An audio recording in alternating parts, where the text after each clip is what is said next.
The fourth term of an AP is 3 times the first term, and the seventh term exceeds twice the third term by 1. यानी find the progression. किसी समांतर जो है श्रेणी का चौथा पद पहले पद के 3 गुना है और सातवां पद तीसरे के दुगुने से एक अधिक है तो श्रेणी निकालें। Let first term equal to a common difference equal to d, T1 equal to a first term, T4 equal to according to question 3T1, यानी T4 यानी चौथा पद जो है तीसरे पद का जो है 3 गुना है।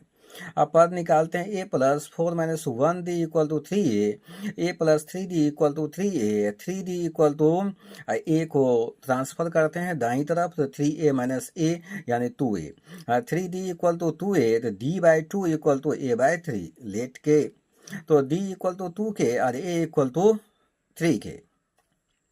अब जो है T7 पद जो है कहता है 2 times of third term plus जो है 1 एक्सीड है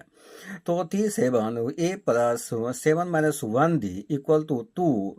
और इसका T3 का मान निकालते हैं तो a प्लस 3 माइनस 1d और ब्रैकेट बंद करने के बाद 1 plus 1, a plus 6d equal to 2 और यहाँ a plus 2d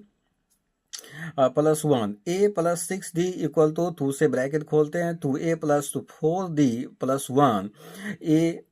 plus 6d आई से ट्रांसफर करते हैं 2a को minus 2a minus 4d equal to 1 तो a जो है a में माइनस 2a सब्सट्रैक्ट होने पर माइनस a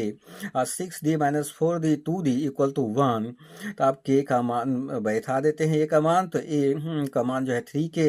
यहाँ बैठाते हैं और d का मान 2k तो यहाँ होता है माइनस 3k और 4k equal to 1, k equal to 1 प्राप्त होता है।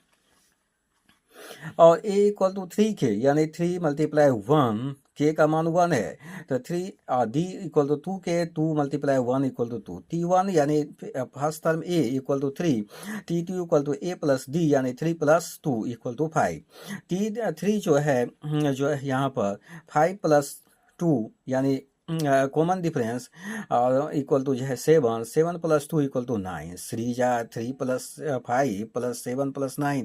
Plus dash dash dash. अब अगले क्वेश्चन में the sum of the 3 terms of an AP is 21 and the product of 2 first and the third terms exceed the second term by 6। अगर जो है कि यहाँ पर जो है पहला और तीसरे पद के जो गुण यानी प्रोडक्ट है उसका गुणनफल दूसरे जो है टर्म से 6 अधिक है तो फाइंड जो है फाइंड द 3 टर्म्स, तीनों टर्म प्राप्त करो।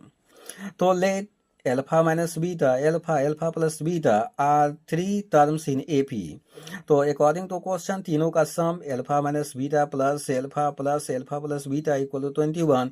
ब्रैकेट खोलने पर alpha minus beta plus alpha plus beta equal to 21, beta beta करता है तो 3 alpha equal to 21, alpha equal to 21 by 3 equal to 7। अब यहाँ फर्स्ट और थर्ड टर्म का जो है product alpha minus beta into alpha plus beta equal to alpha plus 6, तो alpha square minus beta square alpha plus 6 यानी 7 square minus beta square और 7 plus 6 49 minus beta square equal to जो है 13, minus beta square equal to 13 minus 49 तो minus beta square minus 36, beta square by 36, beta बराबर √136 यानी 6। तो first term alpha minus beta equal to 7 minus 6 equal to 1, second term alpha equal to 7, third term जो है alpha plus beta 7 plus 6 equal to 13। Thanks for watch regularly.